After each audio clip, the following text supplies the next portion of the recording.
O engenheiro de petróleo e gás atua nas diferentes fases da cadeia produtiva do petróleo, do gás natural e do biocombustível. É ele quem planeja e coordena a execução das atividades relacionadas à pesquisa de novas jazidas e à produção de petróleo e gás natural, atuando na exploração, produção, transporte, refino, comercialização, distribuição e logística. Realiza estudos geológicos e avalia a viabilidade técnica e econômica da extração de combustíveis fósseis. Principais áreas de atuação de um engenheiro de petróleo: prospecção de reservatórios, extração de petróleo e gás, desenvolvimento de equipamento, transporte e distribuição de petróleo e gás, refino, comercialização, e entre outros.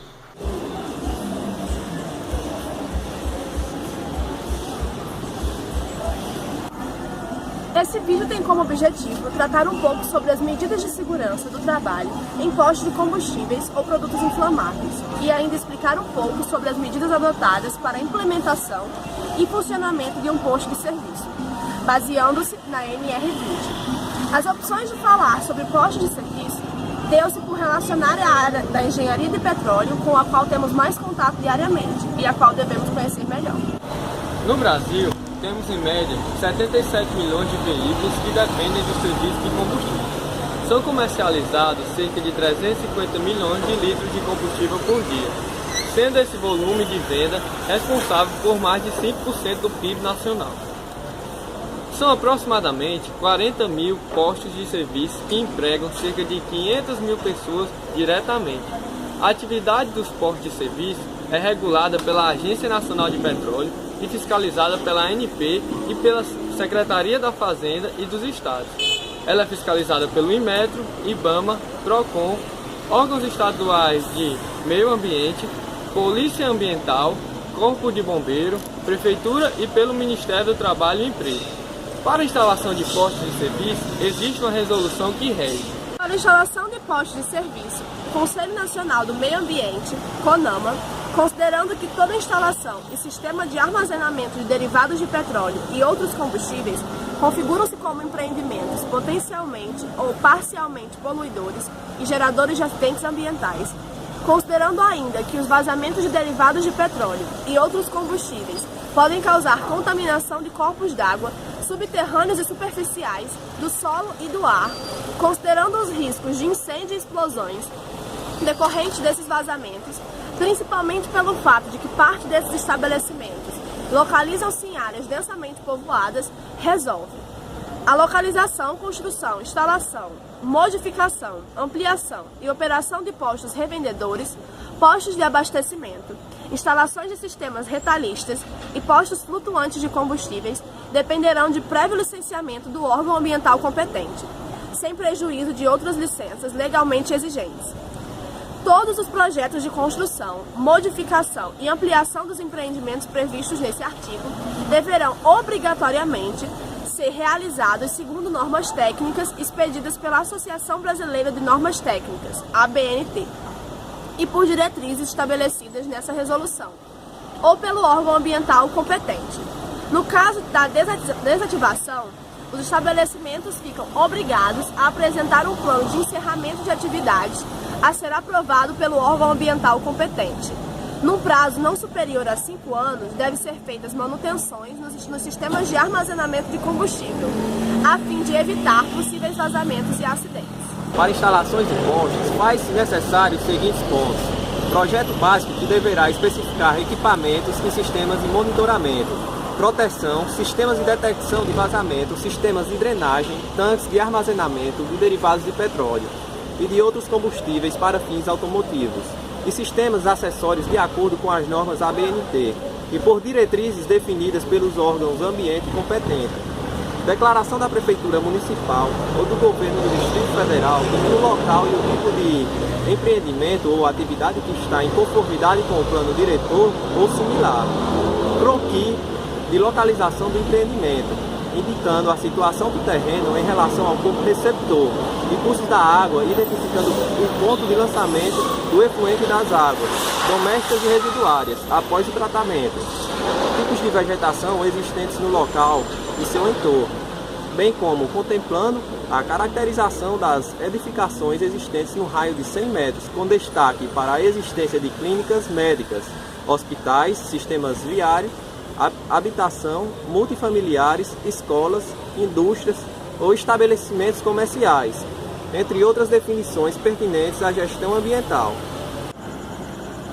Para a emissão de licença de operação deve-se ter plano de manutenção de equipamentos e sistemas e procedimentos operacionais, plano de resposta a incidentes contendo comunicado de ocorrência, ações imediatas previstas e articulação institucional com os órgãos competentes, atestado de vistoria do Corpo de Bombeiros, programa de treinamento do pessoal em operação, manutenção e resposta a incidentes, registro do pedido de autorização para funcionamento na Agência Nacional de Petróleo, ANP, certificados expedidos pelo Instituto Nacional de Metrologia, normatização e qualidade industrial em metro ou entidade por ele credenciada, atestando a conformidade quanto à fabricação, montagem e comissionamento dos equipamentos e sistemas previstos no artigo 4º desta resolução.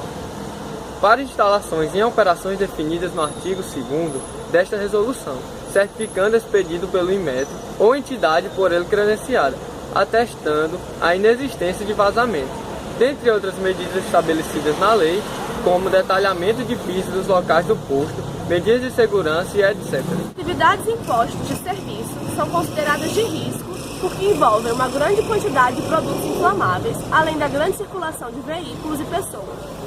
Através da revisão da NR20, o Ministério do Trabalho e Emprego passou a ver nos postos de serviços a necessidade de gestão de segurança e saúde ocupacional. O sistema de gestão introduzido pela NR20 tem foco nas questões de segurança e saúde do trabalhador, e o Ministério do Trabalho e Emprego tem autoridade de notificar, multar e até interromper o funcionamento dos postos que não atendem à norma. As multas são gradativas, associadas ao número de funcionários do posto de serviço e à quantidade de itens não atendidos da norma. Sendo assim, cada requisito da norma há uma multa direta que, somando-se umas às outras, podem ultrapassar R$250 mil. Para que essas normas sejam realmente postas em prática, serão necessárias muitas ações.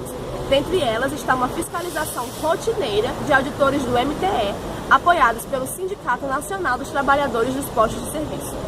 Conheça agora os 10 itens que consideramos de mais impacto na NR20. Prontuário da instalação atualizado.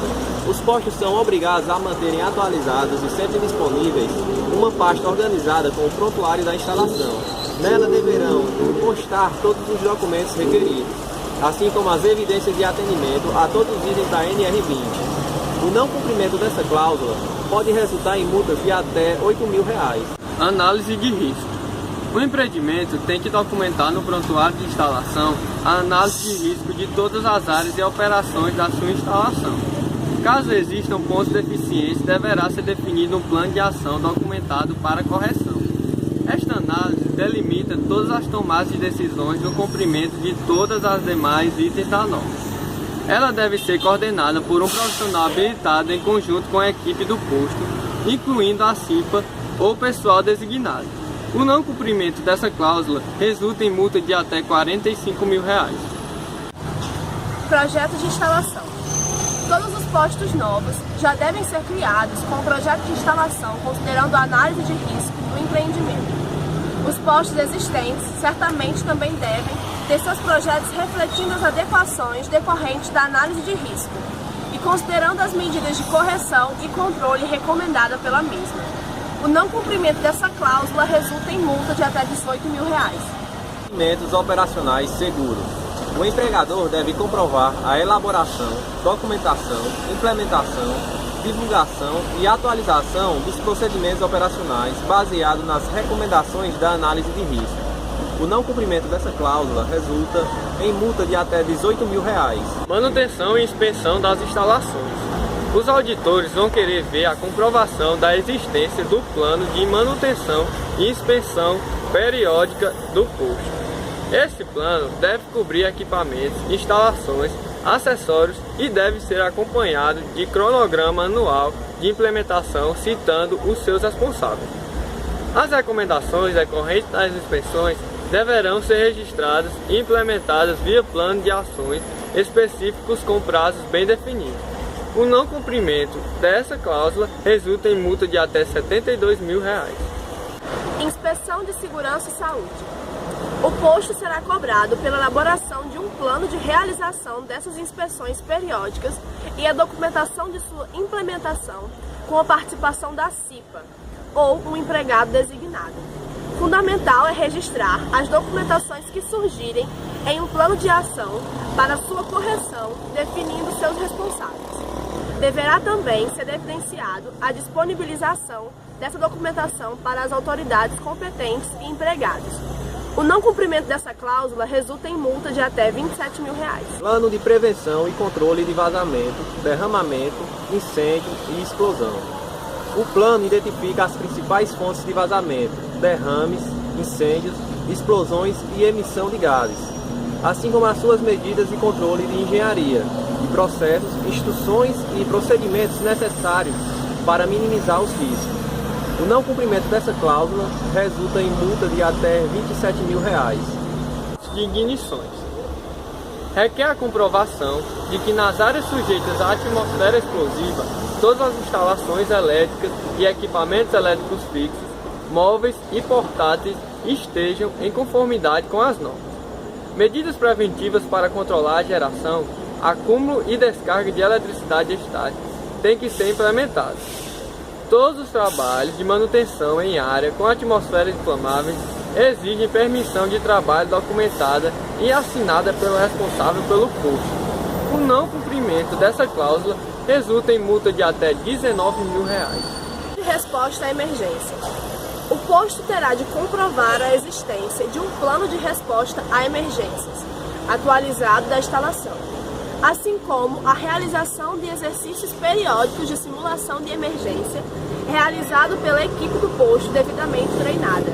O não cumprimento dessa cláusula resulta em multa de até R$ 24 mil. Contratados.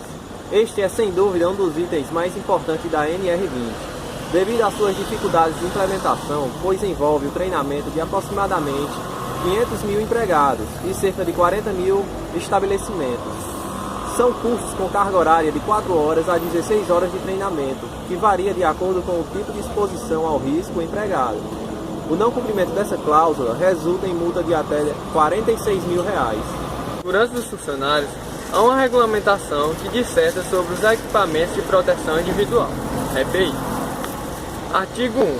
Torna obrigatório o uso de equipamento de proteção individual aos trabalhadores de postos de gasolina. Artigo 2.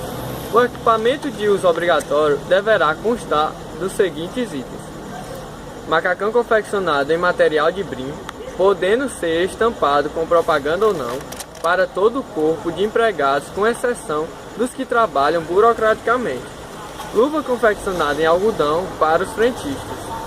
Luva de raspa para o pessoal de troca de óleo. Contorno de cano longo confeccionado em couro. E boné. Artigo 4.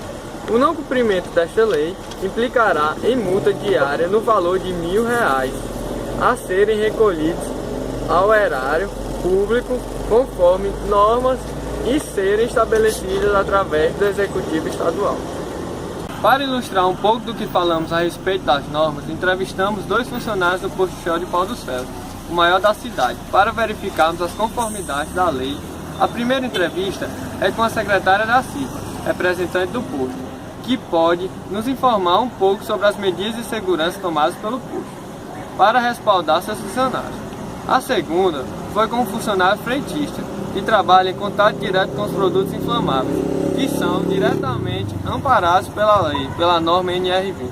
Aqui com a Rita, que trabalha aqui no posto de segundo mero, né? Vamos fazer algumas perguntas básicas sobre o trabalho dos frentistas e com relação às normas. Há quanto tempo você trabalha aqui? Eu comecei a trabalhar aqui faz 20 e poucos anos. Você tem algum conhecimento sobre as normas que são tratadas aqui no trabalho nos postos de gasolina? Qual é a norma que vocês seguem? A norma em relação ao comércio não é específica do posto de gasolina, é norma de modo geral. Inclusive a NR20, que se trata dos funcionários que trabalham, que têm periculosidade, que trabalhar com produtos inflamáveis, no caso da gente, né?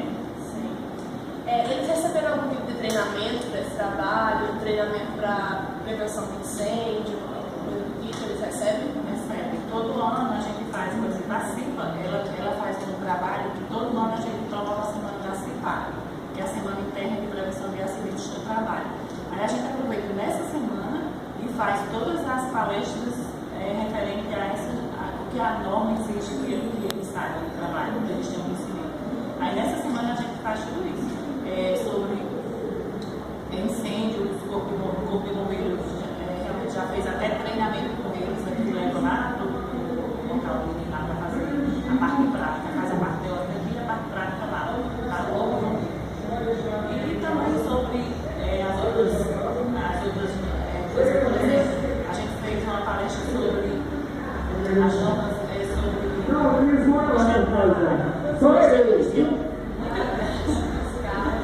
tinha muita curiosidade sobre muita coisa sobre o trabalho, né? A gente trouxe um lutador aqui explicar bem todas as normas para ele saber os direitos e deveres como trabalhador. Aí assim, antes da gente promover esse pacto, a gente faz reuniões com eles e ver de que eles têm curiosidade, o que eles queriam saber, além do que a norma exige, a curiosidade que eles têm em relação ao trabalho deles. Aí essas palestras são feitas de acordo com o que eles estão querendo. A gente chega a um acordo. Surgem muitos temas, aí a gente chega a uma conclusão. Quase o mais importante que a maioria quer, a gente faz as palestras bem assim. Eles usam algum equipamento de segurança, EPI, eles têm conhecimento do que é usado? Inclusive são distribuídos todos os EPIs, dependendo da função de cada um. Quem trabalha no caixa, que não tem tanta exigência, mas quem trabalha como frentista tem todas as exigências de usar os EPIs, os trocadores de óleo também, o motorista também. São distribuídos todos os EPIs. Como ser humano, tem uns que não usam não, eles usam os dias, depois quando a gente observa já pararam de usar, mas que são distribuídos todos os EPIs e eles são esclarecidos sobre as vantagens que eles têm usando o EPI, inclusive sobre a própria segurança dele, inclusive de adquirir doenças, né? Assim que a gente sabe que tem, quando produzem plantas inflamáveis, como na gasolina, pode provocar algum tipo de doença. E eles usando o EPIs, ele está exemplo disso. São esclarecidos, todos são esclarecidos sobre isso. Então, se não usar, é porque não está querendo se prevenir. O funcionário Reginaldo, aqui do posto Segundo Melo, da cidade de Patos Ferros, temos umas perguntas para que ele possa responder. Há quanto tempo você trabalha aqui no posto? De carteira eu tenho 19 anos. 19 anos. O senhor recebe algum tipo de adicional por insalubridade ou por periculosidade para trabalhar no posto? Sei. O senhor recebeu algum tipo de treinamento para o trabalho aqui? Treinamento com relação a incêndio ou proteção? Com certeza, fizemos curso com o bombeiro. O pessoal da sua também passa treinamento. Quais são os tipos de equipamento de segurança que o senhor usa? Ele está falando de a máscara? Tem um óculos, a máscara, a bota. Obrigada. Nada.